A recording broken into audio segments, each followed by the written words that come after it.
वंदे भारत की शान।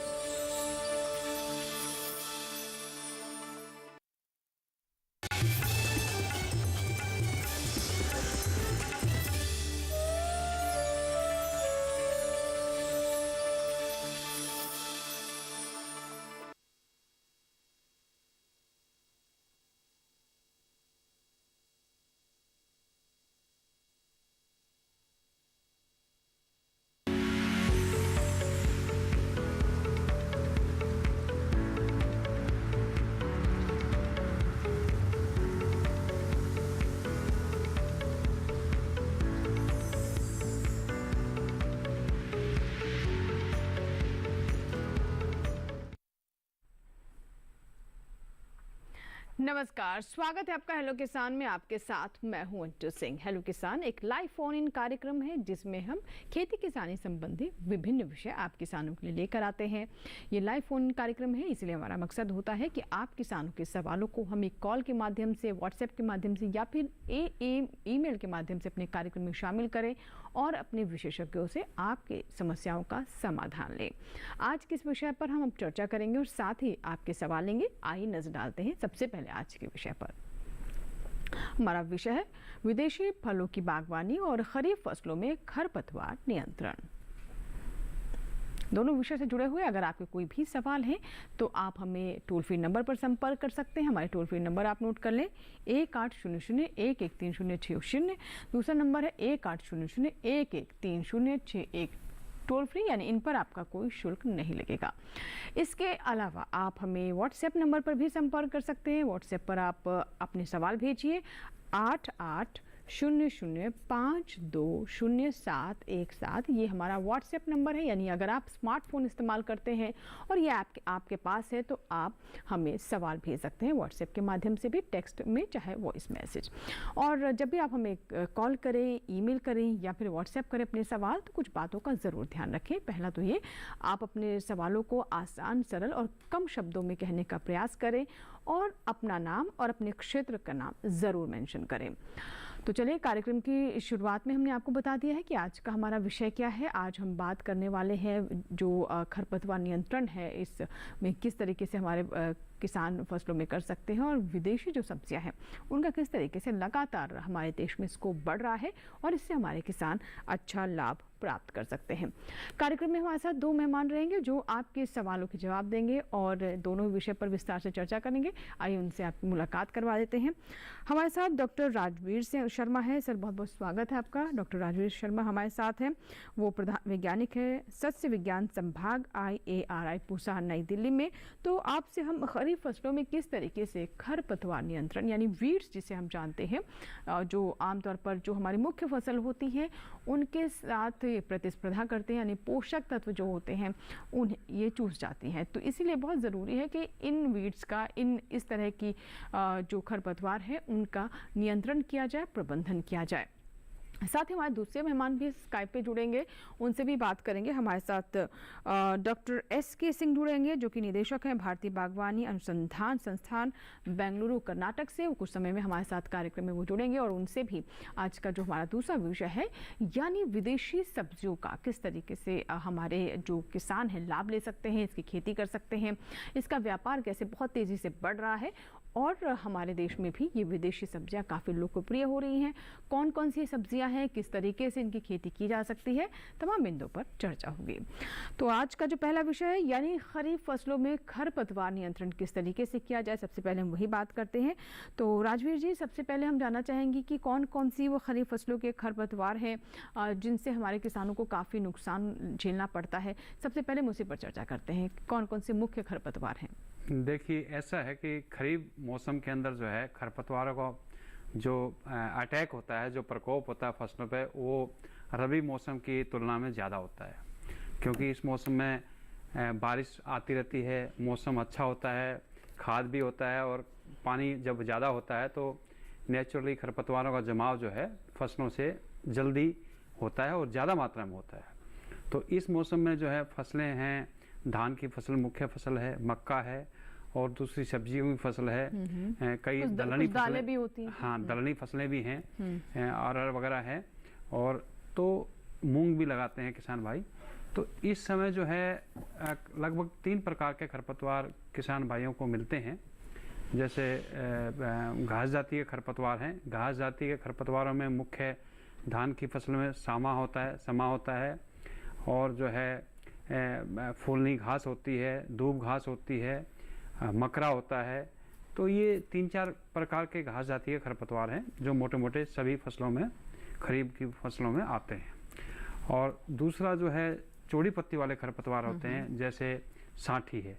सांठी आपका अगर खेत को जोत करके 10-15 दिन के लिए छोड़ देंगे तो पूरा खेत सांठी से भर जाएगा जी। सांठी है, कोंदरा है, कनकौवा है। तो ये कभी कभी आजकल जो है ये गाजर घास भी आ जाती है। तो ये मुख्य चौड़ी पत्ती वाले खरपतवार हैं जी। इनके अलावा धान में एक आता है जल भंगरा, जो सफेद फूल आता है। तो ये मोटे मोटे चौड़ी पत्ती वाले खरपतवार हैं। तीसरी तरह के खरपतवार जो हैं नरकट खरपतवार जिनको बोलते हैं, मोथा जाति के। मोथा जाति के 3 प्रकार के खरपतवार धान की फसल में आते हैं। एक तो गांठ वाला आता है, एक फूल वाला आता है। तो ये जो है जिसको Cyperus difformis, Cyperus iria, Cyperus esculentus scientific भाषा में बोलते हैं। जी बिल्कुल। तो आपने बताया कि मुख्य तौर पर कौन से वो खरपतवार हैं, वीड्स हैं जो कि इस सीज़न की फसलों पर नुकसान कर सकते हैं, उन पर प्रभाव डाल सकते हैं, जिसमें कुछ आपने जैसे मकरा, दूब घास और इसके अलावा चौड़े पत्ते वाले भी कुछ खरपतवार हैं जिसका जिक्र आपने किया है। गाजर घास भी इस मौसम में हो जाती है। तो किस तरीके से इनका प्रबंधन करें, क्योंकि ये भी एक बहुत बड़ी चुनौती होती है किसानों के सामने कि कम लागत यानी वीडिसाइड्स का इस्तेमाल करने में भी उन्हें काफ़ी खर्च करना पड़ता है और हर साल इनकी कीमत भी बढ़ती है। तो कैसे उचित प्रबंधन करें ताकि इस तरह के खरपतवार पहली बात तो खेत में कम उगे और उगे भी तो उनको कैसे हटाया जाए कम लागत में, कैसे आप जो मुख्य फसल है उसे बचा सकें, उसके पोषक तत्वों पर प्रभाव ना पड़े। आइए देखते हैं इससे जुड़ी हमारी आज की पहली रिपोर्ट।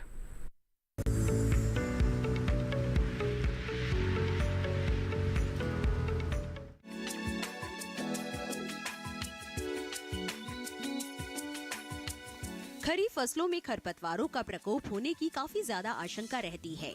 खरपतवार फसलों की पैदावार पर असर डालती है। खरीफ फसलों में पाई जाने वाली खरपतवारों को मुख्य रूप से 3 श्रेणियों में बांटा जा सकता है।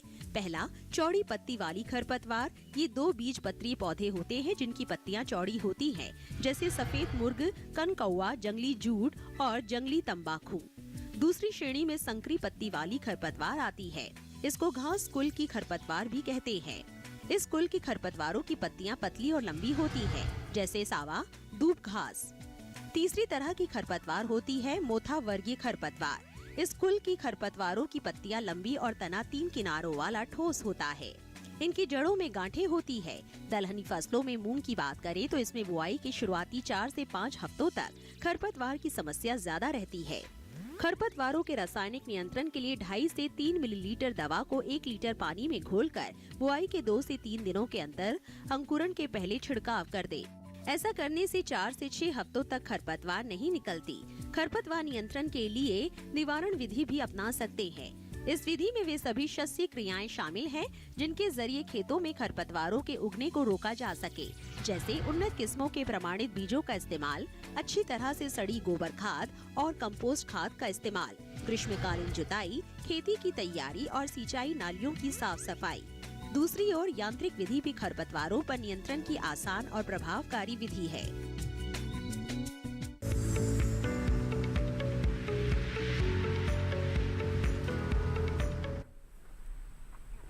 तो अभी आपने रिपोर्ट देखी जिसमें हमने आपको जो मुख्य खरपतवार है इस सीज़न के किन किन फसलों में कौन से खरपतवार उग सकते हैं उसके बारे में अभी हमने आपको जानकारी दी।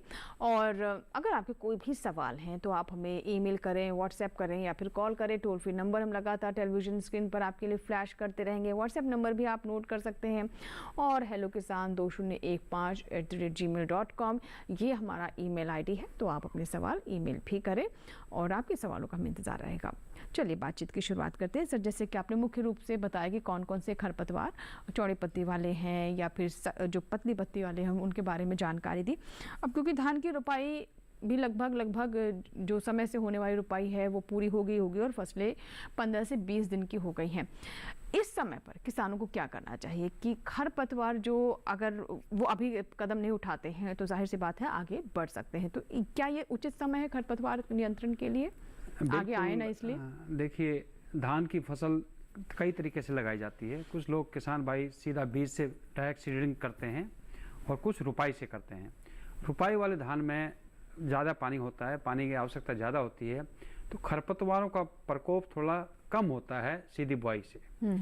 तो जो किसान भाई, जैसे काफ़ी लोगों ने रुपाई भी कर दी है और धान भी 15-20 दिन का हो गया रुपाई वाला, तो ऐसी स्थिति में खरपतवार अगर उनको दिखाई देते हैं, अगर उनके पास रसायन नहीं है तो वो हाथ से निकाल दें, या अपने खेत में थोड़ा पानी हल्का करके कोनोवीडर है उसको आप 1-2 बारी चला दें। ये तो है बिना रसायन का प्रयोग से खरपतवार नियंत्रण करना। दूसरी बात है, कभी कभी पानी ज़्यादा होता है या जैसे बारिश काफ़ी हो रही है, तो ऐसी स्थिति में कोनोवीडर वगैरह का प्रयोग असंभव होता है, हाथ से निराई गुड़ाई संभव नहीं होती है, पानी खड़ा होता है ज़्यादा। तो ऐसी स्थिति में किसान भाई थोड़ा सा पानी हल्का सा खेत में से निकाल करके, एक दवाई आती है बिस्पारीवैक्स सोडियम। बिस्पारीवैक्स सोडियम जो है उसकी आप जो है 25 ग्राम मात्रा, शुद्ध मात्रा सक्रिय तत्व 1 हेक्टेयर के लिए लें और 300 से 350-400 लीटर पानी में उसका घोल बनाएं। तो तब धान की जो आपकी फसल जो है अगर 15 से 20 दिन की है तो आप उसमें छिड़काव कर सकते हैं। इससे जो है घास जाति के और चौड़ी पत्ती वाले खरपतवार धान की फसल में नियंत्रित किए जा सकते हैं। तो किसान भाई दोनों तरीके से धान की फसल में खरपतवार नियंत्रण कर सकते हैं। जी, तो देखा आपने कि कैसे आप खरपतवार नियंत्रण धान की फसल में कर सकते हैं। और इस बीच हमारे आज के पहले कॉलर जुड़ रहे हैं। हेलो हेलो, शायद हमारा संपर्क नहीं हो पा रहा है। जो भी हमारे दर्शक थे, जो भी कॉल कर रहे थे, अगर आप हमें सुन रहे हैं टेलीविज़न के माध्यम से तो आप हमारा नंबर दोबारा लगाएं, ज़रूर आपके सवाल को हम कार्यक्रम में शामिल करेंगे। तो आज का हमारा जो पहला विषय है खरीफ फसलों में खरपतवार नियंत्रण, और इसके अलावा हम विदेशी फलों की बागवानी की भी बात कर रहे हैं। अब सर, जैसे कि अभी आपने धान पर बात की, और हम ये भी जानते हैं कि मक्का भी बहुत प्रमुख फसल है और हमारे देश में उगाई जाने वाली फसलों में इसका रकबा भी धीरे धीरे बढ़ रहा है, तीसरी फसल हो गई है। इसके लिए किस तरह का प्रबंधन ज़रूरी है खरपतवार में? और 10 दिन की मेरे ख्याल से मक्का हो गई होगी अब तक, जिन लोगों ने सही से बुआई की समय पर। बिल्कुल सही कह रहे हैं आप। देखिए, मक्का हो गई, कुछ दलहनी फसलें हो गई, अरहर है, मूंग है, ये भी जुलाई के महीने में भी लगाई जाती हैं। तो अब लगभग मक्का किसान भाइयों ने लगा ली होगी और 10 से 12 दिन की उनकी मक्का हो गई होगी। जिन किसान भाइयों ने बोने के तुरंत बाद अगर कोई खरपतवार नाशी नहीं प्रयोग किया है तो वो खरपतवार नाशी का प्रयोग करके भी खरपतवार नियंत्रण कर सकते हैं मक्का में। अगर किसी किसान भाई के पास खरपतवार नाशी की उपलब्धता नहीं है या आसपास कोई दुकान नहीं है, अच्छी दुकान, तो वो जो है निराई गुड़ाई भी से खरपतवार नियंत्रण कर सकते हैं। मक्का में कम से कम 2 निराई गुड़ाई आवश्यक होती हैं। एक तो जब मक्का की फसल 20 से 25 दिन की हो जाए, और दूसरी निराई गुड़ाई का समय जो है 40, 45, 50 दिन तक जब मक्का हो जाए तो निकालना है। तो 2 समय पे आप जो है, क्योंकि हर फसल का एक विशेष समय होता है, एक विशेष अवधि होती है जिसमें अगर खरपतवार नियंत्रण करेंगे तो आपको सबसे ज़्यादा फायदा होगा। अगर आप खरपतवार नियंत्रण नहीं करेंगे तो सबसे ज़्यादा नुकसान उस अवधि के कारण होगा। तो उस अवस्था को हम बोलते हैं क्रांतिक अवस्था। क्रांतिक अवस्था, हाँ, critical period for crop weed competition कहते हैं वैज्ञानिक भाषा में। तो इस अवधि के दौरान किसान भाई खरपतवार नियंत्रण करें। और रही बात मक्का की, तो मक्का में जो मैं दवाई बता रहा हूँ उसको ध्यान से सुने। टेम्बोट्रिन दवाई है। टेम्बोट्रिन दवाई बहुत कम मात्रा में प्रयोग होती है, 120 ग्राम। देखिए, टेम्बोट्रिन नामक दवाई की 120 ग्राम मात्रा सक्रिय तत्व। जब मैं सक्रिय तत्व की बात करता हूं तो टेम्बोट्रिन लेना है, एक्टिव इंग्रेडिएंट। और 1 हेक्टेयर के लिए जो है 300 से 350 या 400 लीटर पानी का घोल बना करके 120 ग्राम टेम्बोट्रिन लें और जब आपकी मक्का की फसल 15 से 20 दिन की हो जाए, देखो 20 दिन के बाद अगर 25 दिन पे करेंगे तो खरपतवार कम नियंत्रित होंगे जी। लेकिन समय से 15 से 20 दिन के अंदर अगर आप छिड़काव करेंगे समान रूप से नैपसेक स्प्रेयर का प्रयोग करके, तो आपके खरपतवार जो है, अधिकांश खरपतवार मक्का की फसल में अपने आप ही मर जाएंगे दवाई के छिड़काव के बाद। बिल्कुल, तो आप समझ गए हैं कि किस तरीके से आपको खरपतवार नियंत्रण करना है, कौन कौन सी वो दवाएं हैं या फिर कहें कि जो वीडिसाइड्स हैं, खरपतवार नाशी जो हैं, उनका इस्तेमाल कर सकते हैं। और क्योंकि हमारे एक्सपर्ट आपको बता रहे हैं तो आप समझ सकते हैं कि ये बिल्कुल उपयुक्त सलाह होगी और इनका इस्तेमाल आप कर सकते हैं। लेकिन किस अनुपात में करें, किस तरीके से करें, ये भी जानकारी हमने आपको दी, उसका भी ध्यान रखना बहुत आवश्यक है। फिलहाल इसी के साथ ही हेलो किसान में यहाँ रुकेंगे, छोटे से ब्रेक लिए, आप कहीं मत जाइएगा, देखते रहें हेलो किसान।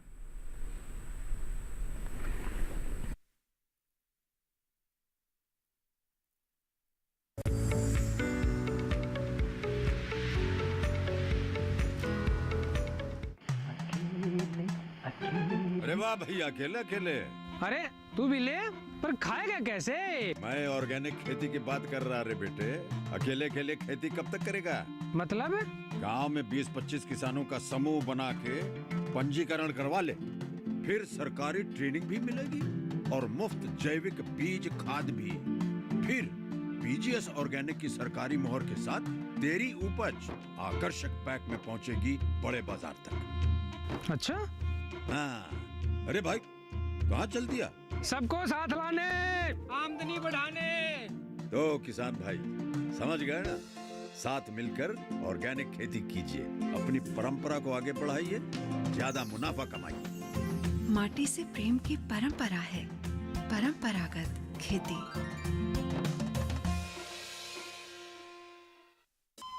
अरे सुन तो।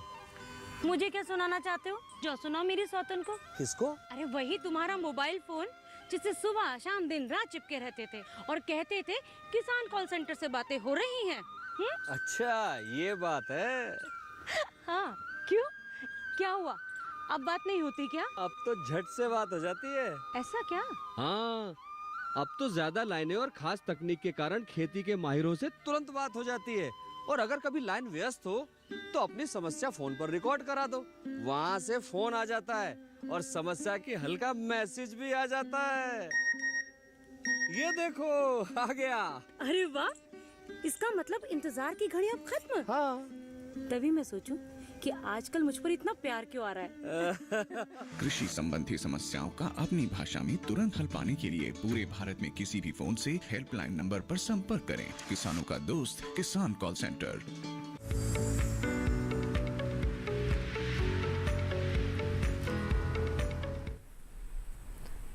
ब्रेक के बाद एक बार फिर आपका स्वागत है। आप देख रहे हैं हेलो किसान और आज के हेलो किसान में हम बात कर रहे हैं कि खरीफ फसलों में खरपतवार नियंत्रण किस तरीके से करें, कौन कौन से अच्छे खरपतवार नाशक है जिनका इस्तेमाल आप कर सकते हैं जो कि सेफ भी है। और साथ ही हम बात कर रहे हैं विदेशी फलों की खेती के बारे में, बागवानी के बारे में। तो दोनों विषय से जुड़े हुए जो भी आपके सवाल हैं आप हमें ईमेल करें, व्हाट्सएप करें या फिर कॉल करके भी अपने सवाल हम तक आप पहुंचा सकते हैं। हम लेंगे अपने विशेषज्ञों से सवाल। और हमारे एक कॉलर हैं विपिन है जिन्होंने सागर से हमें कॉल किया है। आइए विपिन जी का हम सवाल ले लेते हैं। विपिन जी स्वागत है आपका हेलो किसान में, बताएं क्या सवाल है। विपिन जी मुझे सुन पा रहे हैं आप? जी नमस्कार, आवाज आ रही है? जी बिल्कुल हम सुन पा रहे हैं आपको, अपना सवाल बताएं। जी मैम नमस्ते। मेरा नमस्कार। सवाल मूंगफली में खरपतवार के लिए क्या उपाय है? दवाई डाल सकते हैं या फिर मूंगफली में खरपतवार जो है हाथों से ही निकालना चाहिए? कौन सी सलाह देंगे डॉक्टर साहब? देखिए विपिन जी, ऐसा है मूंगफली की फसल का, तो मूंगफली की फसल तो मेरे ख्याल से 1-1.5 महीने की हो गई होगी आपकी। विपिन जी आप हमारे साथ लाइन पर हैं? कितने दिन की फसल हो गई आपकी? लाइन पर नहीं है सर अब। हाँ, तो जो है मैं सागर से हैं हमारे दर्शक। सागर से हैं विपिन जी। मूंगफली की फसल में जब मूंगफली लगाई जाती है, लगाने के 1 या 2 दिन के बाद एक दवाई का प्रयोग करना चाहिए किसान भाई को, जिसका नाम है पेंडिमिथिलिन। पेंडिमिथिलिन दवाई की 1 किलो मात्रा सक्रिय तत्व एक्टिव इंग्रेडिएंट ले करके 500 लीटर पानी में घोल बना करके, और जो है मूंगफली के जमने से पहले और खरपतवारों के जमने से पहले इसका समान रूप से पूरे खेत में 1 हेक्टेयर के लिए मैं बता रहा हूँ ये दवाई पेंडिमिथिलिन 1 किलो प्रति हेक्टर और जो है छिड़काव करना चाहिए। मूंगफली जब उग जाती है, जम जाती है और 15-20 दिन 1 महीने की हो जाती है तो किसानों के सामने सिर्फ एक ही विकल्प होता है, एक ही ऑप्शन होती है कि वो निराई गुड़ाई द्वारा ही खरपतवार निकाल सकते हैं। और मूंगफली नीचे बैठती है ज़मीन में तो किसान भाइयों को निराई गुड़ाई भी बहुत ध्यान से करनी पड़ती है। अगर फसल आपकी 1.5-2 महीने की होती है तो उसमें निराई गुड़ाई भी नहीं ज़्यादा जरूरत नहीं एडवाइस की जाती, क्योंकि वो उनका बैठाव जो होता है ना वो मूंगफली का वो थोड़ा डिस्टर्ब हो जाता है। जी सर, एक ईमेल आया है, अब ये भी ले लेते हैं। और हमारे साथ हमारे दर्शक हैं एक सुरेश कुमार हैं जिन्होंने राजस्थान के झुंझुनू से हमें ये सवाल भेजा है और ये कहते हैं कि इनके खेत में बाजरा और ग्वार की फसल है और इनकी फसल में कुछ समस्या आ रही, मेंथा घास, मोरिया बाटी अथवा मोरिया घास बहुत ज़्यादा हो गई है, तो इसके लिए कौन से खरपतवार नाशक का इस्तेमाल कर सकते हैं जो कि सेफ भी हो? और राजस्थान में बाजरा और ग्वार काफ़ी मुख्य फसल है खरीफ मौसम की। तो इस समय किसान भाइयों ने जब दोनों फसल एक साथ इंटरक्रॉपिंग में लगा रखी हैं, बाजरा और ग्वार, तो उस समय आप जो है अगर आपको कोई खरपतवार दिखाई देते हैं, वैसे खरपतवार जब दोनों फसल एक साथ लगाते हैं इंटरक्रॉपिंग में, मिश्रित खेती में, तो खरपतवारों का प्रकोप काफ़ी कम होता है क्योंकि जगह ही नहीं होती खरपतवारों को जमने के लिए। तो इसलिए अगर कोई खरपतवार आपको मेंथा वगैरह दिखाई देता है तो आप हाथ से निकालें, खुरपी से निकालें, क्योंकि अब वो हर्बिसाइड का प्रयोग की अवस्था जो है इस फसल में चली गई है। आगे के लिए मैं कहता हूं अगर आप बाजरा लगाते हैं और आप बाजरे के साथ दूसरी फसल लगाते हैं, ग्वार लगाते हैं, तो मैं यही कहूँगा कि आप जो है पेंडिमिथिलिन दवाई का प्रयोग करें, लेकिन दोनों फसलों को बोने के 1 या 2 दिन के बाद। फसल नहीं जमनी चाहिए, खरपतवार नहीं जमने चाहिए। दोनों फसल आपने बो दी है, बोने के अगले दिन जो है पेंडिमिथिलिन दवाई का प्रयोग करें। और पेंडिमिथिलिन की दवाई की मात्रा है जो आधा किलो शुद्ध मात्रा एक्टिव इंग्रेडिएंट प्रति हेक्टर की दर से लें और 500 लीटर पानी में घोल बनाकर जब आपने बाजरा लगा दिया है और बाजरे के साथ ग्वार लगा दिया है तो 1 या 2 दिन के बाद, उसके बाद नहीं करना है। जी जी ठीक है सर। एक कॉलर हैं केशव कुमार है दरभंगा बिहार से हमारे साथ, आइए उनका हम सवाल लेते हैं। केशव जी बताइए क्या सवाल है। हेलो नमस्कार। नमस्कार। हमें जानकारी लेना है जो कि धान के फसल लगाए हुए थे जी। कदवा करने के समय में हमने उसमें बूटा क्लोर डाला था, लेकिन इस बार बारिश कम होने के वजह से, खेत सूखने के वजह से उसमें फिर से घास उगाए हैं जी जी और मजदूरी कॉस्ट अधिक लग रहा है, तो उसमें अभी कौन सा मतलब दवा दिया जाए जो उस खर को नियंत्रित किया जा सकता है। ठीक है। दूसरा एक सवाल मेरा और है मैडम। जी बिल्कुल बताएं। जो हमने सब्जी का एक छोटा सा बाग अपने खाने के लिए लगा है, उसमें मोथा घास अधिक बच रहा है, मल्चिंग व्यवस्था करना चाहते हैं जो उससे हम अपने फसल लें अपने, इसके बारे में भी थोड़ा सा बताने का कोशिश करें। केशव जी आपने दरभंगा की याद दिला दी मुझे। मैं दरभंगा वहाँ 5 साल रहा हूँ, मखाना अनुसंधान केंद्र का अध्यक्ष। जी सर। हाँ, ये बड़ा अच्छा आपने प्रश्न पूछा कि जब धान की फसल लगाई हुई है आपने और सूखा हो गया, पानी नहीं रहा, तो नेचुरली है धान में खरपतवार काफ़ी आ जाते हैं। तो उस अगर मान लो धान की आपकी धान रुपाई किया हुआ है या सीधा बोया है, अगर आपका 15 से 20 दिन का धान हो गया और 25 दिन का भी धान हो गया तो उसमें खरपतवार नाशी का प्रयोग आप कर सकते हैं। जैसे मैंने पहले भी बताया, बिस्पारीबैक सोडियम जो है दवाई आती है, उसकी 25 ग्राम प्रति हेक्टर 2.5 एकड़ के लिए जो है आप जो है छिड़काव कर सकते हैं। पानी की मात्रा 350-400 लीटर ले करके 25 ग्राम बिस्पारीबैक सोडियम मिलाइए उसमें और उसका छिड़काव आप धान की फसल, खड़ी फसल जो है 20-22 दिन की होगी, 25 दिन की होगी, तो छिड़काव करेंगे तो धान के सभी खरपतवार नष्ट हो जाएंगे। और रही बात आपने मोथे की बात की, बागवानी के अंदर मोथे का जो है प्रकोप ज़्यादा होता है, उसका नियंत्रण 100% तो संभव नहीं है, लेकिन कुछ हद तक आप कर सकते हैं। अगर मोथा खड़ा है और बाग में आपका जैसे कोई भी बाग का खेत है तो आप उसमें एक दवाई आती है जो है ग्लाइफोसेट या पैराक्वेट, इन दोनों दवाइयों में से एक दवाई का चुनाव करके आप, लेकिन ये ध्यान रखें इस दवाई का संपर्क जो है किसी दूसरे फसल से किसी लाभदायक पौधे से नहीं होना चाहिए, केवल सीधा इसका छिड़काव मोथे के ऊपर ही होना चाहिए जी। क्योंकि बागवानी फसल में एक लाइन से दूसरी लाइन की दूरी काफी होती है जी। और किसान भाई एक बात और भी है, आप उसमें थोड़ा सा निराई गुड़ाई से करवाएंगे या जुताई कराएंगे या ट्रैक्टर भी बीच में चलाएंगे या कोनो वीडर से भी आप उसका नियंत्रण कर सकते हैं, क्योंकि एक लाइन से दूसरी लाइन की दूरी काफ़ी होती है। एक पौधे जैसे बागवानी का है, जैसे आम का ही है, एक पौधे के से दूसरे पौधे के बीच में काफ़ी जगह होती है, तो आप उसमें छोटा मिनी ट्रैक्टर वगैरह या उस तरह का औजार से भी उसको खरपतवार को आप निकाल सकते हैं। किसानों को कोशिश करनी चाहिए कि खरपतवार नाशियों का कम से कम प्रयोग करने, जब कोई दूसरा विकल्प या ऑप्शन ना बचे किसानों के पास तो ही खरपतवार नाशी का प्रयोग करें। जी सर, एक हमारे और कॉलर हैं, झांसी से हैं नाइमुद्दीन जी, हमारे फोन लाइन पर हैं। सर स्वागत है हेलो किसान में, बताएं क्या प्रश्न है आपका। हेलो नमस्कार मैम। नमस्कार सर।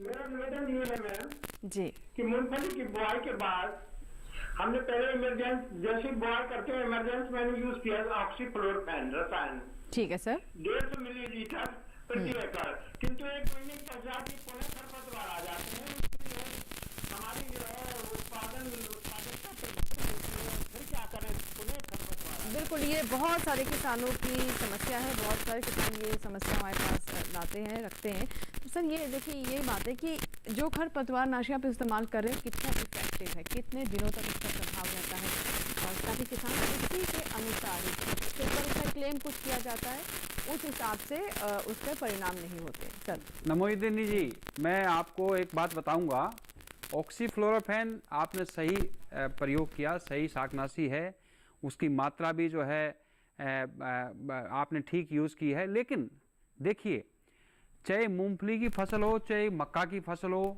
खरपतवार नाशी का प्रयोग एक निश्चित अवधि को नियंत्रित करने के लिए होता है।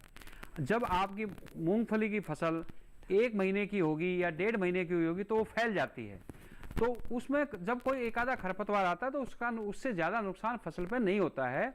और खरपतवार नाशी एक निश्चित अवधि तक ही खरपतवार नियंत्रित करते हैं। आप सोचेंगे कि आज फसल लगाई है और जब फसल कटे 3 महीने बाद तब तक खरपतवार का नियंत्रण शाकनाशी करें, तो क्या करना चाहिए, मैनुअली सर उन्हें निकालना पड़ेगा? उसकी आवश्यकता नहीं है। एक जो देखिए मैंने बताया था, क्रांतिक अवस्था, critical period for crop weed competition, अगर उस अवस्था के अंदर शाकनाशी ने, हर्बिसाइड ने आपके खरपतवार को नियंत्रित कर लिया है तो उसके बाद जो है फसल अपने आप बढ़ जाती है, उसमें ताकत आ जाती है खरपतवारों से लड़ने की। और खरपतवार जब फसल ज़्यादा बढ़ जाती है तो कुछ ही खरपतवार जमते हैं, ज़्यादा मात्रा में खरपतवारों का जमाव संभव नहीं हो पाता है। जी सर, एक हमारे पास ये व्हाट्सएप मैसेज आया है, जयशंकर मिश्रा है जिन्होंने कुशीनगर उत्तर प्रदेश से हमें ये सवाल भेजा है। ये कह रहे हैं कि जो धान में अभी आपने खरपतवार नाशी बताए हैं उसके बारे में एक बार फिर से बता दें, और साथ ही किस अनुपात में इस्तेमाल करें, क्या विधि है वो एक बार दोहरा दें उनकी। देखिए, धान की फसल किसान भाई, मैं फिर स्टार्टिंग से बता रहा हूं कि जब धान की फसल आप रुपाई करते हैं तो उस समय एक दवाई आती है प्रेटिलाक्लोर। प्रेटिलाक्लोर दवाई रुपाई के टाइम पे डाल दीजिए या बोने के टाइम डाल दीजिए। धान रुपाई द्वारा लगाया जाता है और डायरेक्ट सीडिंग के द्वारा लगाया जाता है। तो उन दोनों अवस्था में जब धान लगा दिया जाता है तो आप प्रेटिलाक्लोर की मात्रा जो है 1 किलो आती है प्रति हेक्टर की दर से, और 500 लीटर पानी में घोल बनाओ तो रुपाई के 1 दिन बाद या बुआई के 1 दिन बाद जो है या 2 दिन बाद आप छिड़काव कर सकते हैं, जिससे आपके खरपतवार खेत में जमेंगे नहीं। जी जी। दूसरी अवस्था यह है, जिन किसान भाइयों की आज फसल 15 दिन की हो गई है धान की या 20 दिन की हो गई है, उनके लिए एक ऑप्शन है कि बिस्पारीबैक सोडियम दवाई जो है, जो मैंने पहले भी बताई है कई किसानों को इसी प्रोग्राम के अंतर्गत, बिस्पारीबैक सोडियम की 25 ग्राम मात्रा लें शुद्ध। जब मैं शुद्ध की बात करता हूं तो एक्टिव इंग्रेडिएंट होता है, और प्रति हेक्टर के लिए 300, 350, 400 लीटर पानी में इसका 25 ग्राम मात्रा का घोल बनाएं। और जब धान की आपकी फसल 25 दिन तक हो जाए या 15 से 25 दिन के अंदर में आप इसका छिड़काव कर सकते हैं और खरपतवारों को, खड़े खरपतवार जो फसल में हैं, उनको नष्ट कर सकते हैं। जी सर एक और हमारे पास ये सवाल आया है दर्शक का, ये तिल की फसल में खरपतवार का नियंत्रण जानना चाहते हैं कि किस तरीके से खरपतवार नियंत्रण कर सकते हैं। और हमारे साथ जो बागवानी विषय है उससे जुड़े हुए हमारे जो गेस्ट हैं, जो हमारे मेहमान हैं वो जुड़ चुके हैं। डॉक्टर आर एम शर्मा जो है प्रधान वैज्ञानिक हैं फल विज्ञान संभाग पूसा नई दिल्ली में। सर स्वागत है आपका डॉक्टर शर्मा कार्यक्रम में। धन्यवाद मैम, धन्यवाद। जी सर, मुझे ठीक से सुन पा रहे हैं? हाँ बिल्कुल भी। जी, हमारा आज का जो दूसरा विषय है सर विदेशी फलों की खेती पर है, बागवानी पर है, तो उस पर मैं आऊंगी। लेकिन उससे पहले सर जो हम सवाल ले रहे थे, तो ये मूंगफली में जो खरपतवार हो जाते हैं। मूंगफली नहीं, तिल में, माफ कीजिएगा, तिल में। हाँ, तिल में तिल की बात है। सिसेमम जो है तिल की फसल, मैं जैसे समझता हूँ कि किसान भाइयों ने जो लगाई है उनकी कम से कम 1 महीने की हो गई होगी। और इस अवस्था में वो खरपतवार नाशी कोई हर्बिसाइड का प्रयोग नहीं करेंगे, क्योंकि कोई भी हर्बिसाइड इस अवस्था के लिए नहीं सिफारिश किया गया है। लेकिन वो निराई गुड़ाई 2 बारी कर सकते हैं तिल की फसल में। और जब अगली बारी सिसम की फसल लगाएं, तिल की फसल लगाएं, तो बोने के तुरंत बाद जो है पेंडिमिथलिन दवाई की 1 किलो मात्रा प्रति हेक्टेयर की दर से 500 लीटर पानी में घोल बना करके तिल की फसल बोने के 1 या 2 दिन बाद जो है वो खेत में समान रूप से छिड़काव कर सकते हैं। तो उससे वो है खरपतवारों का जमाव तिल की फसल में नहीं होगा। जी। और डॉक्टर शर्मा, जैसे कि आज का हमारा दूसरा विषय है विदेशी फलों की बागवानी, तो मुख्य रूप से वो कौन से विदेशी फल हैं जिनकी बागवानी हमारे देश के जो किसान हैं वो अपना सकते हैं और जिससे निश्चित लाभ भी ले सकते हैं? देखिए, बहुत सारे फल विदेशी हैं जी, जिसमें हमारा कीवी फ्रूट है जो कुछ समय पहले ही आया है और वो काफी सारे हिंदुस्तान के कई जो देश हैं उनमें उसकी खेती सफलतापूर्वक की जा रही है। ड्रैगन फ्रूट भी हमारे किसान भाई अभी लगा रहे हैं।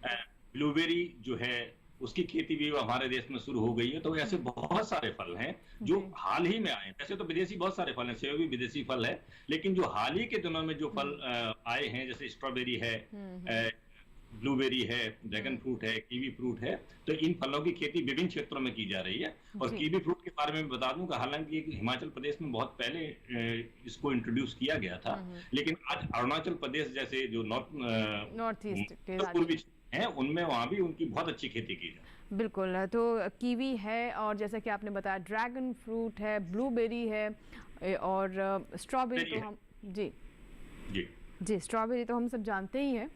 तो इसकी खेती अब काफ़ी लोकप्रिय हो रही है और हमारे देश में कई ऐसी प्रदेश हैं जहाँ की भौगोलिक स्थिति इन्हें सपोर्ट भी करती है।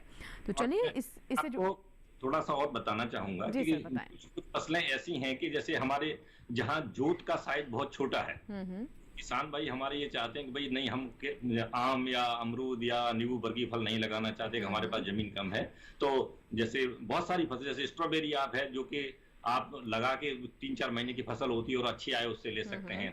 इसी तरह से हमारे देश में जो बहुत पहले से हो रहा है, रसबेरी भी वो लगा सकते हैं। ब्लूबेरी की थोड़ी सी जो एसिडिक सॉइल होती है उसकी जरूरत पड़ती है। तो स्ट्रॉबेरी जैसे ऐसे फल हैं कि जिनसे आप कम समय में ही काफी आय कमा सकते हैं और आप जब चाहें तब उसको उस फसल को हटा के कोई दूसरी फसल भी लगा सकते हैं। बिल्कुल। साथ ही साथ ऐसे किसान भाई जो नए बाग लगा रहे हैं, अगर वो भी अंतर फसल के रूप में अगर स्ट्रॉबेरी जैसी फसलें लगाते हैं तो उन्हें अतिरिक्त लाभ होने की पूरी संभावना। बिल्कुल। तो स्ट्रॉबेरी की भी खेती कर सकते हैं और किस तरीके से अगर आप इस फसल को अन्य किसी फसल के साथ लेना चाहते हैं तो ये भी आपके पास एक अच्छा विकल्प है। आइए इससे जुड़ी हमारी जो रिपोर्ट है उस पर नजर डालते हैं हम।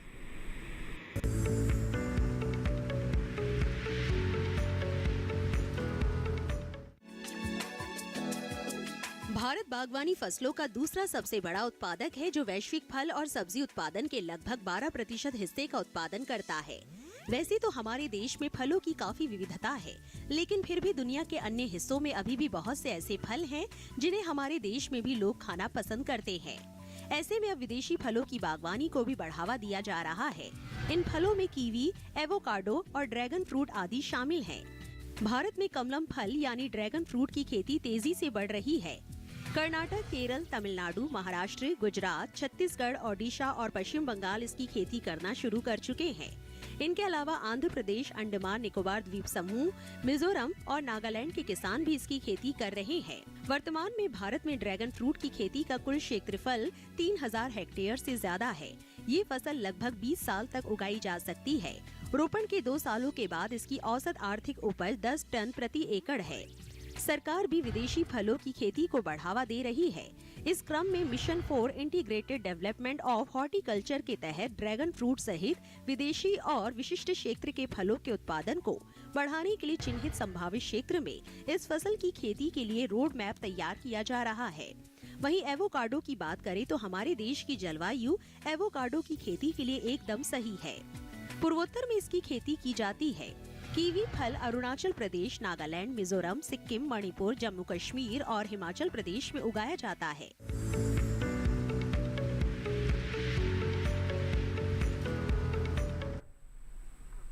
एक और हमारे साथ दर्शक है फोन कॉल पर, निखिल नाम है हमारे दर्शक का। जी निखिल जी, स्वागत है हेलो किसान में, बताइए क्या सवाल है। छत्तीसगढ़ से आपने हमें कॉल किया है निखिल जी।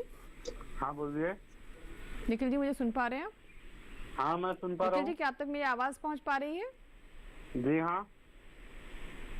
निखिल जी तक शायद हमारी आवाज़ नहीं पहुंच पा रही, कोई बात नहीं है। एक बहुत महत्वपूर्ण सवाल आया है जो एक व्हाट्सएप सवाल हमारे दर्शक का है, वो ले लेते हैं, बागवानी पर है। डॉक्टर शर्मा, ये हमारे दर्शक हैं बरिंदर बीर सिंह हैं पंजाब, और ये जानना चाहते हैं कि कौन से फ्रूट ले सकते हैं सेमी एरिड एरिया में। देखिए, जो ड्रैगन फ्रूट है ये ऐसा फल जिसके लिए बहुत कम पानी की आवश्यकता है, तो कभी कभी हम इसमें अच्छे जल निकास की भी हमें व्यवस्था रखनी पड़ती है, तो वो ड्रैगन फ्रूट अपने यहाँ लगा सकते हैं। और कुछ किसान वहाँ पे खजूर को भी इंट्रोड्यूस कर रहे हैं, वो भी वहाँ पे लगा रहे हैं। स्ट्रॉबेरी तो वहाँ होती ही है। अगर वो थोड़ा सा सिंचाई का प्रबंध अगर कर सकते हैं तो वहाँ पे स्ट्रॉबेरी भी लगा सकते हैं। तो इन फलों को, और वैसे भी पंजाब में जो नींबू वर्गीय फल तो वो लगा ही रहे हैं, लेकिन जो आज की जो चर्चा है उसके हिसाब से वो वहाँ पे ड्रैगन फ्रूट लगाएं, उनके लिए अच्छा रहे। जी बिल्कुल, ड्रैगन फ्रूट लगा सकते हैं आप। और इसी के साथ ही हमारे लिए यहाँ पर वक्त हुआ एक छोटे से ब्रेक का, कहीं मत जाएगा, देखते रहें हेलो किसान।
आपके अपने फोन इन कार्यक्रम स्वस्थ किसान में हर शनिवार शाम 6 से 7 बजे सिर्फ डीडी किसान पर।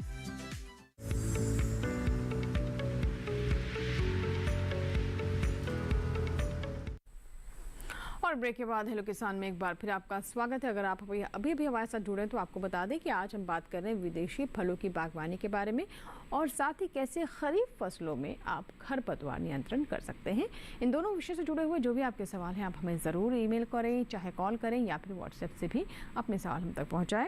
और एक ऐसा ही सवाल आया है सर, ये खरपतवार से जुड़ा हुआ सवाल है, और ये जो हमारे जो दर्शक हैं वो जानना चाहते हैं कि उनकी सोयाबीन की फसल में बोकनी की समस्या होगी। बोकनी कोई खरपतवार है और इसे किस तरीके से नियंत्रित करें, क्योंकि अगर इसमें कोई अगर वो रसायन इस्तेमाल भी करते हैं तो उसका लंबा असर नहीं दिखाई देता, ये कहना हमारे दर्शक का। ये खरपतवार जो बता रहे हैं, तूफान सिंह है ये जो जिन्होंने भी ये उज्जैन से खरपतवार बता रहे हैं, लेकिन ये लोकल नाम बता रहे हैं, उससे ये रिकॉग्नाइज करना बड़ा मुश्किल है कि कौन सा खरपतवार ज़्यादा है इनके फसल में। लेकिन मैं किसान भाइयों को, सोयाबीन के जितने भी किसान भाई हैं उनको बता देता हूँ कि जब सोयाबीन की फसल आप सोइंग करें, बुआई करें, तो जो है उसमें आप मेट्रीविजन दवाई का प्रयोग कर सकते हैं। 200 ग्राम मेट्रीविजन दवाई का प्रयोग करें प्रति हेक्टर की दर से, और 500 लीटर पानी में इसका घोल बनाकर सोयाबीन लगाने के 1 या 2 दिन के बाद जो है इसका छिड़काव कर सकते हैं। लेकिन सोयाबीन में कई हर्बिसाइड अवेलेबल हैं जो खड़ी फसल में भी प्रयोग किया जा सकते हैं। जैसे क्लोरीमिलोन इथाइल, क्लोरीमिलोन इथाइल जो है उसकी 9 ग्राम मात्रा आप प्रति हेक्टेयर की दर से लें और 300 से 400 लीटर पानी में इसका घोल बना करके छिड़काव कर सकते हैं। दूसरा जो है सोयाबीन का मुख्य शाकनाशी, मुख्य हर्बिसाइड है इमेज़ेथाफायर। इमेज़ेथाफायर मार्केट में कई नाम से मिलता है, उसकी आप कम मात्रा जैसे 60 से 70 ग्राम मात्रा जो है आप 1 हेक्टेयर के लिए लें और 500 लीटर पानी में इसका घोल बना करके है, जब सोयाबीन की फसल आपकी 15 दिन की हो, 20 दिन की होगी, 25 दिन की हो, तो इमेज़ेथाफायर का भी प्रयोग आप किसान भाई सोयाबीन की फसल में कर सकते हैं और खरपतवारों को नियंत्रित कर सकते हैं। जी डॉक्टर शर्मा, मैं आपके पास आना चाहूँगी। जो हमारे दर्शक थे पंजाब से, ये लॉगन फ्रूट के बारे में भी जानना चाहते थे कि क्या ये सेमी एरिड एरिया में किया जा सकता है? ड्रैगन फ्रूट, लॉगन फ्रूट बताया इन्होंने। लॉगन फ्रूट ऐसा है कि ये ट्रॉपिकल जलवायु का फल है और अक्सर दक्षिण भारत में उगाया जाता है। तो यहाँ पे अभी इस पे कोई ऐसा शोध नहीं हुआ है जिसके आधार पे हम ये रिकमेंड कर सकें कि आप अपनी यहाँ लगाएं।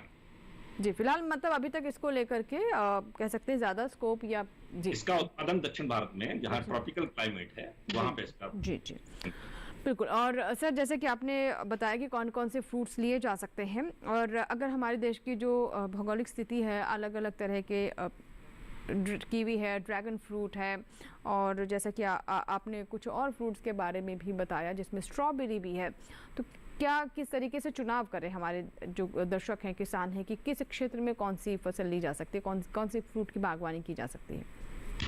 देखिए, अगर हम पहाड़ी क्षेत्रों की बात करें तो वहाँ पे कीवी फ्रूट जो बहुत अच्छी तरह अभी उगाया जा रहा है और कुछ नए किसान भी लगा रहे हैं। दूसरे जो प्रांत हैं वहाँ भी उनकी प्लांटेशन सिस्टमेटिक चल रही है पूरी उत्तर भारत में।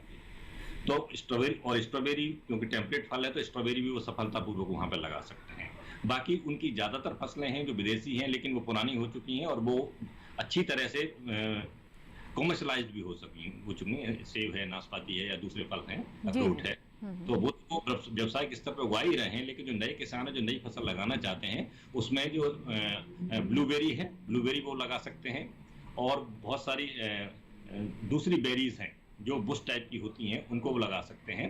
कीवी फ्रूट लगा सकते हैं और स्ट्रॉबेरी लगा सकते हैं। इसके बाद अगर हम जो है सब ट्रॉपिकल क्लाइमेट की बात करें जिसमें दिल्ली, पंजाब, हरियाणा ये जो क्षेत्र आते हैं, इनमें कीवी फ्रूट तो नहीं लगा सकते, लेकिन स्ट्रॉबेरी जो है उसका उत्पादन कर सकते हैं। और ड्रैगन फ्रूट आजकल बहुत लोग लगा रहे हैं, पंजाब के आसपास के क्षेत्रों में या जम्मू में भी काफी सारे किसानों ने लगा रखा है। तो स्ट्रॉबेरी और ड्रैगन फ्रूट दोनों की खेती कर सकते हैं यहाँ पे। जी बिल्कुल। तो कहाँ कहाँ आप ड्रैगन और स्ट्रॉबेरी की खेती कर सकते हैं, जो कि काफ़ी धीरे धीरे ये फ्रूट्स लोकप्रिय भी हो रहे हैं। और देखिए, ये चाहे कीवी की बात करें या फिर ड्रैगन फ्रूट की बात करें, ये ऐसे फल हैं जो कि विटामिन सी से भरपूर होते हैं, इसलिए भी अपनी प्रतिरोधक क्षमता को बेहतर करने के लिए कंज्यूमर इसकी अच्छी डिमांड भी रखता है।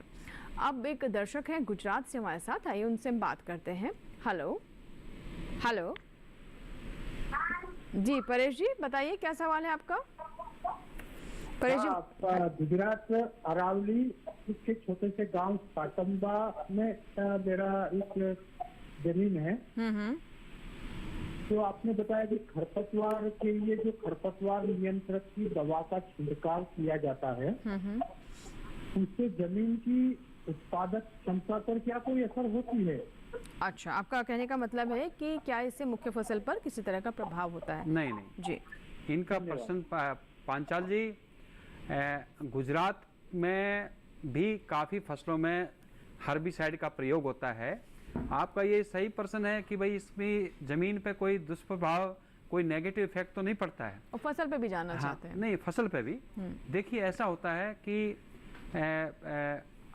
कोई भी रसायन है, अगर हम उसका नियंत्रित करने के लिए, जैसे खरपतवार उगते हैं फसल में, उसको हम मारते हैं, लेकिन खरपतवार तो मर जाते हैं, फसल बच जाती है। जी जी जी। लेकिन फसल को भी 1-2 दिन महसूस होता है कि हाँ, मेरे पड़ोस में खरपतवारों को मारा है और रसायन का प्रयोग किया है।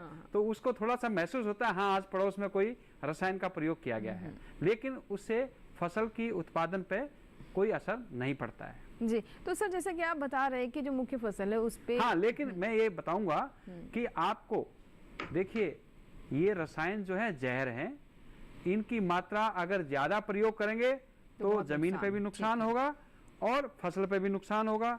और दूसरा ये है, खरपतवार कम भी मर सकते हैं और ज़्यादा भी मर सकते हैं।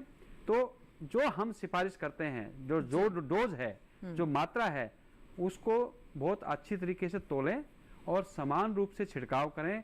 कभी कभी किसान भाई क्या करते हैं गलती से कि एक क्षेत्र में, खेत के एक क्षेत्र में तो ज़्यादा कई बार स्प्रे कर देते हैं और ज़्यादा स्पीड से छिड़काव करते हैं, लेकिन कुछ क्षेत्र में धीमी गति से छिड़काव करते हैं। तो जहाँ धीमी गति से छिड़काव करेंगे वहाँ दवाई ज़्यादा पड़ जाती है और जहाँ तेज़ी से चलते हैं तो वहाँ कम दवाई पड़ती है। तो ऐसे भी कभी कभी ऐसे उदाहरण हमारे सामने आते हैं। तो उससे क्या होता है, आपको समान रूप से फायदा नहीं मिल पाता है। जी जी बिल्कुल। तो देखिए, इसीलिए हम लगातार कह रहे हैं कि कितने अनुपात में आपको इस्तेमाल करना है, उसकी क्वांटिटी कैसे होनी चाहिए, किस तरीके से आपको उसका छिड़काव करना चाहिए, इसका ध्यान रखना भी बहुत अवश्य है। जैसे कि हमारे मेहमान कह रहे हैं कि बहुत तेज़ी से आप कुछ जगहों पर तो स्प्रे कर देते हैं, कुछ जगह छूट जाते हैं, तो ऐसे में उस तरह का रिजल्ट भी नहीं मिलता जिसकी आप उम्मीद करते हैं या फिर जिस मकसद से आप इसका स्प्रे करते हैं। और कुछ दर्शकों के हमारे ऐसे सवाल भी आए, उन्होंने समस्या भी बताई कि थोड़े दिनों बाद फिर से खरपतवार हो गए या फिर पूरे नष्ट नहीं हुए।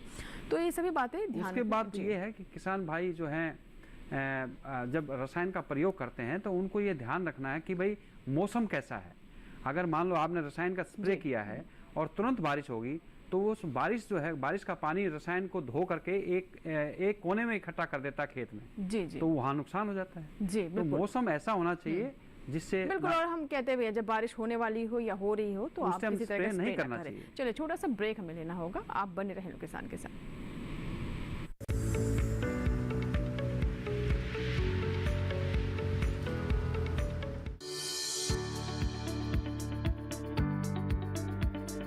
कृषि और पशुपालन है एक दूसरे के पूरक।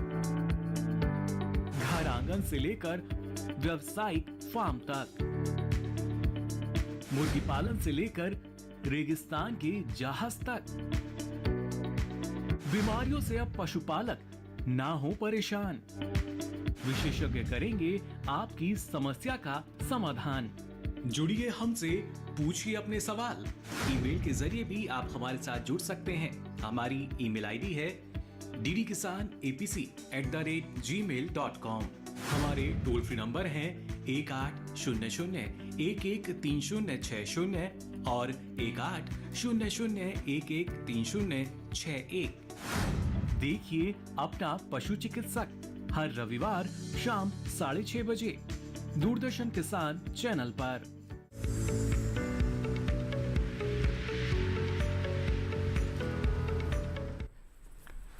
ब्रेक के बाद एक बार फिर आपका स्वागत है। आप देख रहे हैं हेलो किसान और अब हम हेलो किसान के अंतिम पड़ाव में पहुंच गए हैं। लेकिन अगर अभी भी आपको कुछ सवाल है तो ज़रूर अपने सवाल हम तक पहुंचाएं। एक कॉलर हमारे साथ फोन लाइन पर है, कमलेश हैं, आइए उनसे हम बात करते हैं। कमलेश जी स्वागत है हेलो किसान में, क्या सवाल है? कमलेश हमारे साथ मध्य प्रदेश से दर्शक हैं। जी कमलेश जी बताइए। हाँ जी मैम नमस्कार। नमस्कार कमलेश जी। मैम मैं अत्यंत खुश हूँ अपना प्रोग्राम देख के। ये जो अभी वो अपना वो लाइव प्रोग्राम चल रहा है जी मैम, मैं सर से इच्छा रख रहा हूँ कि अपने मध्य प्रदेश में भी कुछ किसानों को वो अपना जो विदेशी फसलों का वो है जी ठीक है, आप जानना चाहते हैं कि प्रयुक्त किया जाए सर। ठीक है, हमारे साथ डॉक्टर RM शर्मा है, आइए उनसे बात कर लेते हैं। कमलेश जी आप बने रहें फोन लाइन पर। डॉक्टर RM शर्मा, जैसे कि मध्य प्रदेश के बारे में जानना चाहते हैं कि वहाँ पर कौन सी विदेशी फल ले सकते हैं?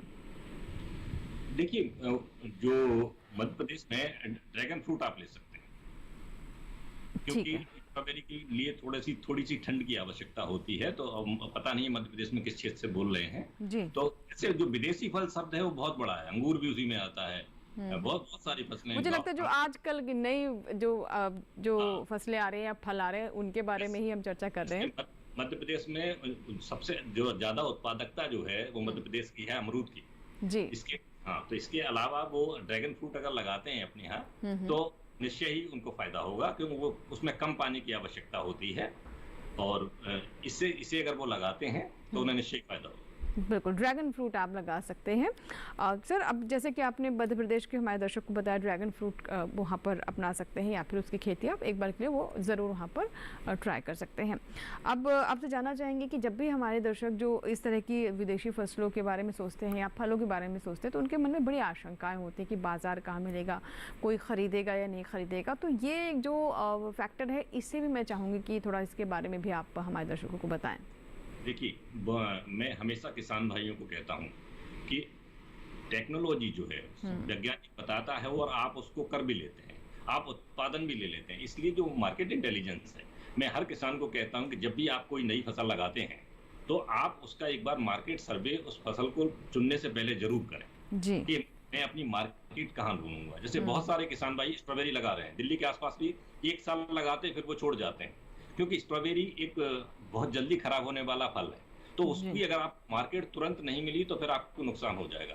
तो मैं अपने किसान भाइयों को कहना चाहूंगा कि वो अपना जो लोकल मार्केट है या जो टारगेटेड मार्केट है, उसका अध्ययन उस फसल को चुनने से पहले जरूर करें जी। अगर वो ऐसा करेंगे तो निश्चय ही उन्हें फायदा होगा। बिल्कुल, तो देखिए ये बहुत ज़रूरी होता है कि आप पहले देख लें कि आपके क्षेत्र में किस तरह की स्थिति है, मार्केट किस तरह का है, और उसके बाद ही आप अपने क्षेत्र के अनुसार फसलों का चुनाव करें, या फिर जो भी विदेशी फल आप लेना चाहते हैं, बागवानी करना चाहते हैं, उसके बारे में आप आगे कदम बढ़ाएं। खरपतवार पर आ जाते हैं सर, क्योंकि अब कार्यक्रम में काफ़ी कम समय रह गया, तो मैं चाहूँगी कुछ और बातें जो खरपतवार से जुड़ी हुई आप हमारे दर्शकों को बताना चाहेंगे। देखिए, चाहे कोई मौसम हो, चाहे कोई फसल हो, अगर आपको खरपतवारों का प्रकोप, अटैक अपने खेत में, अपनी फसल में कम चाहिए, तो आप जो है फसल के लगाने के 1 महीने पहले आप उस खेत में थोड़ा सा हल्का सा पानी दें। पानी देने के 8-10 दिन बाद जो खरपतवारों के बीज खेत में पहले से पड़े हैं वो जम जाएंगे, और जमने के बाद जो है 10-12 दिन बाद जो है उसमें ट्रैक्टर से सभी जमे हुए खरपतवारों को मार दें। उससे क्या होगा किसान भाइयों को कि जो खरपतवारों का बीज है ना, उसकी मात्रा आपने काफ़ी कम कर दी। अगर ये प्रक्रिया 1 या 2 बारी करें तो किसान भाइयों को फसलों में जो खरपतवार दिखाई देते हैं वो कम से कम 40% कम होंगे। तो ये इसमें ना तो खर्चा लगा, ना कुछ उनका रसायनों पर कोई कीमत उनको देनी पड़ी, और ना ही फसल में नुकसान हुआ खरपतवारों से। तो 40% तक का नियंत्रण खरपतवारों का वो स्टार्ट सीड बेड टेक्निक इसको बोलते हैं कि फसल के बोने से पहले ही आपने खरपतवारों को जमने का मौका दिया और उनको तुरंत नष्ट कर दिया। जी, एक हमारे पास ये सवाल आया है सर, व्हाट्सएप सवाल है ये। हमारे साथ जो दर्शक हैं जो हमें देख रहे हैं, सुरेश हैं हमारे साथ ये दर्शक, और ये जानना चाहते हैं कि बैतूल मध्य प्रदेश से हैं, अपने प्रदेश में जानना चाहते हैं क्या एवोकाडो की खेती की जा सकती है। डॉक्टर शर्मा। नहीं, एवोकाडो एक ट्रॉपिकल फल है और उसके लिए जलवायु जो चाहिए वो थोड़ी ह्यूमिड चाहिए और एक जैसी चाहिए, क्योंकि बहुत ज़्यादा गर्मी या बहुत ज़्यादा ठंड जहाँ होती वहाँ पे ये नहीं होता। तो अगर वहाँ की जलवायु कुछ इस तरह की है तो ही आप उसको ट्राई करें, अन्यथा ये स्ट्रिक्टली एक ट्रॉपिकल फल है जो दक्षिण भारत में लगा है। जी बिल्कुल, तो हमारे दर्शक थे सुरेश जो कि जानना चाहते थे कि एवोकाडो की क्या खेती मध्य प्रदेश में हो सकती है। बैतूल से दर्शक हैं, तो आपके लिए फ़िलहाल ये रिकमेंड नहीं किया जा रहा है। सर, बहुत बहुत शुक्रिया हमारे साथ जुड़ने के लिए, और आज का जो हमारा विषय था विदेशी फलों की बागवानी, उस पर महत्वपूर्ण जानकारी साझा करने के लिए और दर्शकों के सवालों के जवाब आपने दिए। बहुत बहुत धन्यवाद समय निकालने के लिए। जी, और अब बात करते हैं सर, अब जैसे हम खरपतवार की बात कर रहे हैं, तो कुछ और क्लोजिंग पॉइंट्स आप हमारे दर्शकों को बताना चाहें। जैसे कि हमने कई बारी चर्चा में भी बताया कि भाई खरपतवार नाशी जो होते हैं वो जहर होते हैं, पॉइजन्स लिक्विड होते हैं, पाउडर होते हैं। उनका अच्छी तरीके से माप तोल करके अच्छे समय पर अच्छे तरीके से प्रयोग करना चाहिए, और जहां आवश्यकता नहीं है वहां किसानों को प्रयोग नहीं करना चाहिए।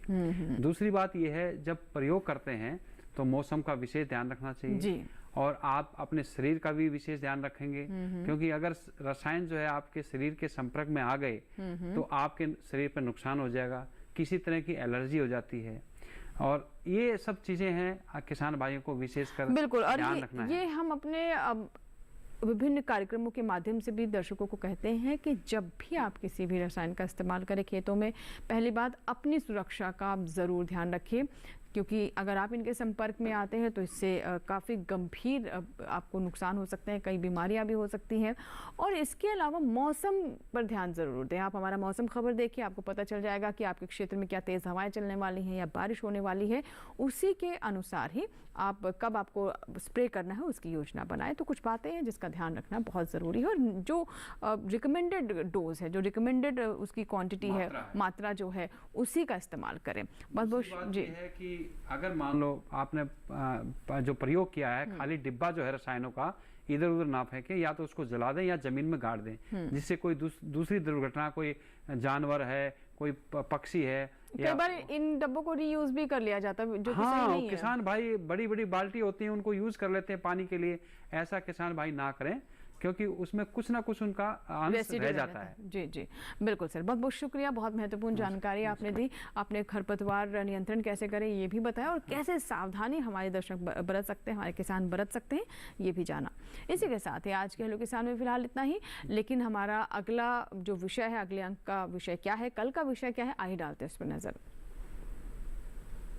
कल हमारा विषय मछली पालन का व्यवसायिक मॉडल, और हम साथ ही बात करेंगे किस तरीके से हमारे जो दर्शक हैं इस मॉडल का इस्तेमाल कर सकते हैं और अपने आय में बढ़ोतरी कर सकते हैं, अच्छी आमदनी कमा सकते हैं।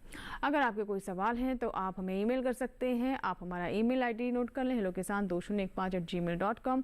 आप सोशल मीडिया के माध्यम से भी हमें कांटेक्ट कर सकते हैं, फेसबुक, ट्विटर, इंस्टाग्राम, सब जगह आप देख सकते हैं, हम आपके लिए उपलब्ध हैं। तो आप हमारे सोशल मीडिया प्लेटफॉर्म पर जाएँ, अपने सवाल साझा करें। टोल फ्री नंबर नोट कर लें, हमारा कॉल सेंटर नंबर है जो कि कार्यक्रम के बाद भी आपके लिए चालू रहेगा, 1800-1130-60 है। सोमवार से शनिवार सुबह 6 बजे से रात 10 बजे के बीच में आप कॉल करें, अपने सवाल रिकॉर्ड करवाएं, जिन्हें हम कार्यक्रम में शामिल करेंगे। आप हमारा ये कार्यक्रम यानी हेलो किसान हमारे YouTube चैनल पर भी देख सकते हैं। इसके लिए टेलीविजन स्क्रीन पर दिखाए जा रहे इस QR कोड को स्कैन करें और हेलो किसान के नए पुराने सभी एपिसोड्स आप YouTube पर भी देख सकते हैं। या फिर आज के कार्यक्रम को अगर आप दोबारा देखना चाहते हैं, कुछ जानकारियां नोट करना चाहते हैं, तो ये सुविधा भी आपके लिए YouTube पर है। फिलहाल यहाँ लेंगे आपसे इजाज़त, लेकिन आप कहीं मत जाइएगा, बने रहें दूरदर्शन किसान के साथ। नमस्कार।